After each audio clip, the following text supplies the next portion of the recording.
नमस्कार दोस्तों, स्वागत है आप सभी का आपके अपने YouTube चैनल एजुकेशन मित्र बाय शिव कुमार सर। हमने राजनीतिक विज्ञान भाग 2 ये शुरू कर रखा था और इसके अंतर्गत हम चैप्टर 6 और चैप्टर 7 ऑलरेडी डिस्कस कर चुके हैं। आज हम हमारा जो चैप्टर लोकतंत्र की चुनौतियां ये डिस्कस करने जा रहे हैं और इसके अंतर्गत हम देखेंगे कि किस प्रकार से लोकतंत्र ने विश्व के अंदर अपने पैर जमाए हैं। पैर जमाने के साथ साथ यानी विश्व के अंदर लोकतंत्र इतना विस्तृत रूप धारण कर चुका है और किस प्रकार से लोकतंत्र ने जब अपने वहां पर किसी भी राष्ट्र के अंदर अपने जब प्रारंभिक स्टेज पे होता है, प्रारंभिक दौर में होता है, तो किन किन समस्याओं का सामना करना पड़ता है, उन सभी चीजों को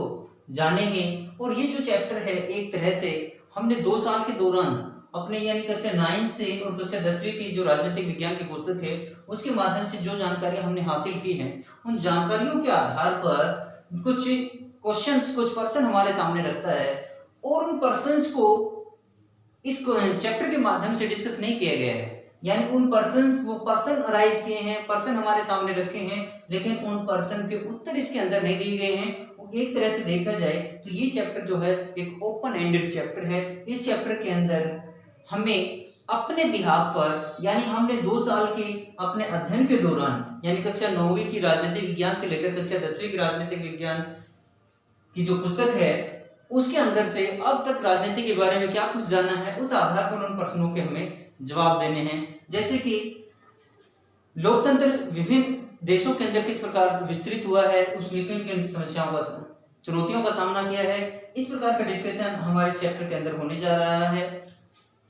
तो कक्षा 9 से और कक्षा 10वीं की जानकारियों के मुताबिक यानी जितनी जानकारियां हमने वहां से हासिल की हैं उस आधार पर जो भी पर्सन इस चैप्टर के अंतर्गत उठाए गए हैं वो पर्सन एक प्रकार से ओपन एंडेड यानी जो एक ओपन बुक जो कि सीबीएसई के अंदर भी एक पैटर्न आता था कि एक सामने हमारे क्या दे दिया जाता है, एक पैसेज दे दिया जाता है, यानी कि एक पैसेज टाइप का वो पैसेज पढ़ा और हमने उस आधार पर उन प्रश्नों का जवाब देना होता है। तो ठीक उसी आधार पर यानी कि जो हमने 2 साल के दौरान जो पढ़ा है उस आधार पर इस चैप्टर का हम विश्लेषण करने जा रहे हैं। तो सबसे पहले कि चुनौतियों का मंथन कैसे हो। चुनौतियों का मंथन कक्षा 9वीं और कक्षा 10वीं में अब तक किए गए अध्ययन के आधार पर विभिन्न प्रकार के जो पर्सन जो हमारे सामने आए हैं वो जो लोकतंत्र कैसे अपने विस्तृत रूप में आया है, लोकतंत्र को कैसे सुदृढ़ता प्रदान की जाए, लोकतंत्र का कैसे प्रसार किया जाए, यानी लोकतंत्र को किस प्रकार से जनता की आकांक्षाओं को पूरा करना चाहिए, क्यों लोकतंत्र जो है जो आज विश्व में एक महत्वपूर्ण शासन प्रणाली के रूप में स्थापित हो चुका है। यानी एक तरह से देखा जाए तो लोकतंत्र के अंदर क्या है कि लोकतंत्र जैसे जैसे अपने विस्तृत रूप धारण करता जा रहा है ऐसा नजर आने लगा है कि जैसे इसका कोई प्रतिद्वंदी नहीं है। लेकिन जैसे जैसे हमने कक्षा 9 के फर्स्ट अध्याय से ये जानना शुरू किया कि किस प्रकार से लोकतंत्र अस्तित्व में आता है और फिर हमने उसकी विस्तृत जानकारियां जब हम विस्तृत जानकारियां इसकी लेते चले गए, इसके बारे में हमने अधिक पढ़ा तो किस प्रकार से हमारे सामने नई नई चुनौतियों का हमारा सामना हुआ, यानी नई नई चुनौतियां हमने इसके अंतर्गत पढ़ी हैं कि किस प्रकार से राजनीति को जो है जो सामाजिक इनइक्वालिटीज होती हैं उनको सोल्व करना होता है, समाज के अंदर किस प्रकार से जो इकोनॉमिक जो इनइक्वालिटी उसको सोल्व आउट करना होता है, किस प्रकार से लोगों को जो है राइट टू वोट प्रदान किए जाते हैं, किस प्रकार से लोगों को फ्रीडम दी जाती है, किस प्रकार से लोगों की डिग्निटी का ख्याल रखा जाता है, यानी लोगों की मान मर्यादा आदर्श इन सभी चीजों का किस प्रकार से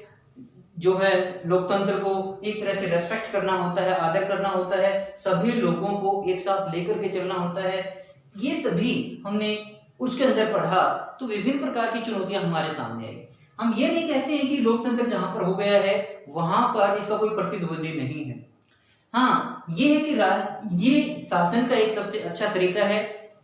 शासन का अच्छा तरीका होने के नाते क्योंकि जनता का खुद का शासन है, जनता के द्वारा चुने हुए प्रतिनिधि इसके अंदर जाते हैं तो इसमें जनता की उम्मीदें ज्यादा हो जाती हैं, इसलिए इसके सामने चुनौतियों का आना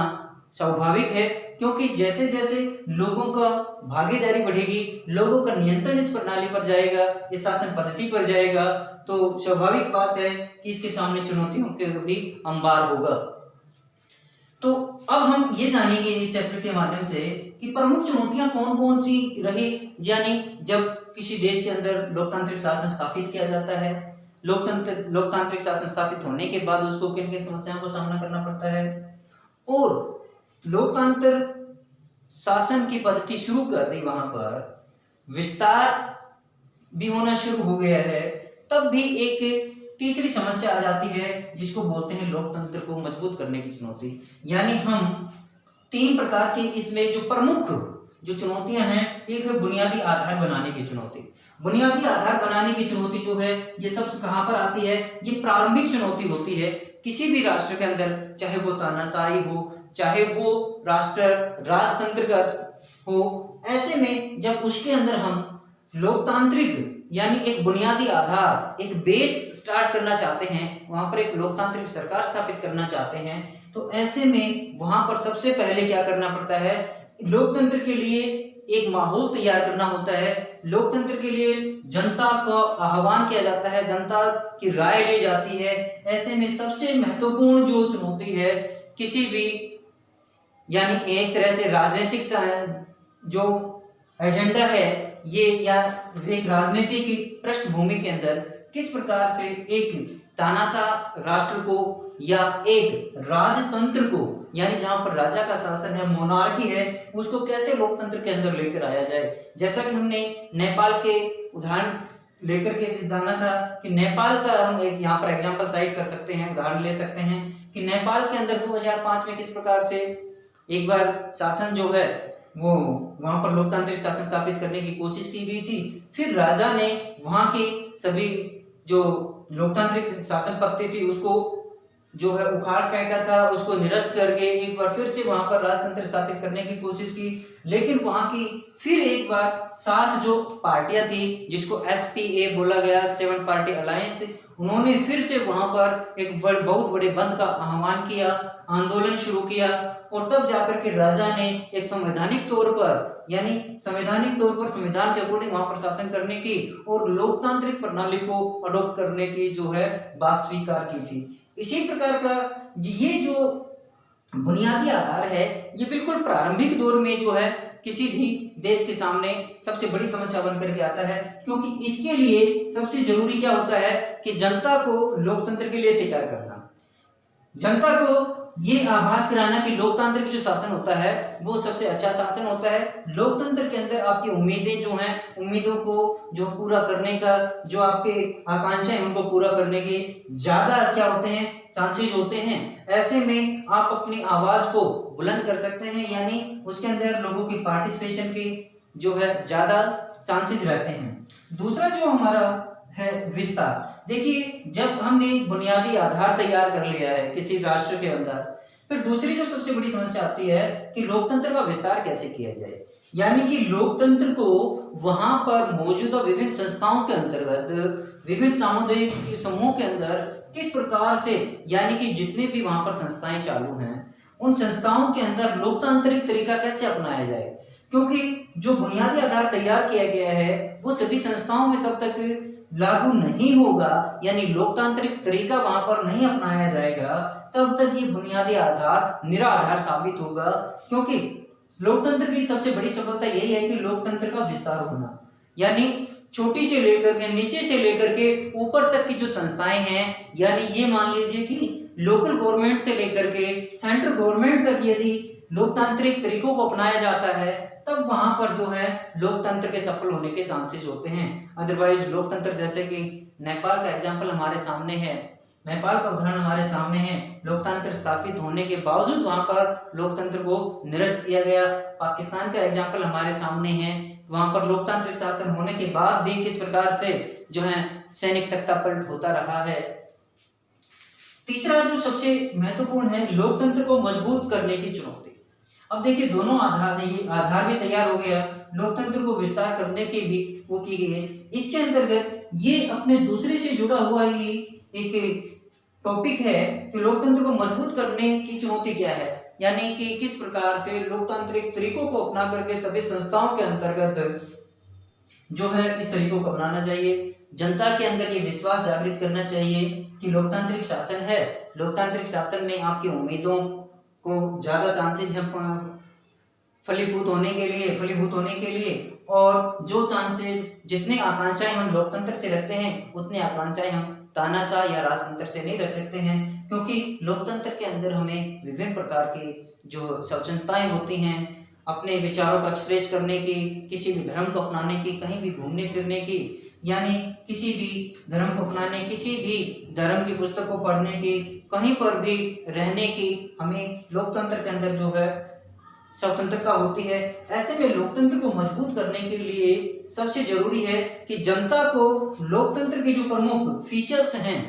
लोकतंत्र के जो प्रमुख विशेषताएं हैं, उनके बारे में जनता को जागरूक करना चाहिए। जनता को ये मालूम होना चाहिए कि लोकतांत्रिक जो शासन होता है वो नागरिकों की गरिमा और स्वतंत्रता के लिए होता है। लोकतांत्रिक जो शासन होता है, लोकतांत्रिक शासन के अंदर लोगों की भागीदारी अधिक से अधिक की जाती है। लोकतांत्रिक शासन के अंदर लोगों को जो है जितने भी नीतियां तैयार किए जाते हैं, जितने भी पॉलिसीज तैयार किए जाते हैं, यानी जितने भी समाज सुधार के काम किए जाते हैं या समाज से रिलेटेड या उनके विकास से संबंधित जितने भी मुद्दे होते हैं, उन सभी के अंदर लोगों को पार्टिसिपेशन दिया जाता है, लोगों की भागीदारी होती है। इस प्रकार से ये सभी मुद्दे जो है लोगों के सामने रख करके लोकतंत्र की जड़ों को मजबूत किया जा सकता है। विभिन्न संस्थाओं में बिल्कुल धरातल के स्तर पर इस चीज को अपनाकर, यानी बेस रूप में उसके पॉलिसी से लेकर के सैद्धांतिक तौर पर इन चीजों को अपना करके लोकतंत्र को किसी भी राष्ट्र के अंदर मजबूत किया जा सकता है। आज हमने अपने इस चैप्टर की लोकतंत्र की चुनौतियों के अंतर्गत ये जाना कि लोकतंत्र किस प्रकार से जनता के सामने विभिन्न प्रकार के क्वेश्चन अराइज करता है, विभिन्न प्रकार के प्रश्न हमारे सामने रखता है। हमने 2 साल के अंतर्गत जो कुछ पढ़ा है उस आधार पर हम अब उनका मूल्यांकन करने जा रहे हैं। मूल्यांकन अपने आधार पर, अपने विवेक के आधार पर जो क्वेश्चन इस चैप्टर के अंदर अराइज होंगे उन चैप्टर्स के माध्यम से हम इनको जानेंगे। लोकतंत्र की प्रमुख चुनौतियां का, जैसे कि हमने 9th क्लास में भी पढ़े थे कि विभिन्न प्रकार के कहानियों के माध्यम से विभिन्न प्रकार के जो एग्जाम्पल साइट किए थे, हमने विभिन्न प्रकार के जो उदाहरण लिए थे, उन सभी का डिस्कशन हम अगले वीडियो में करेंगे।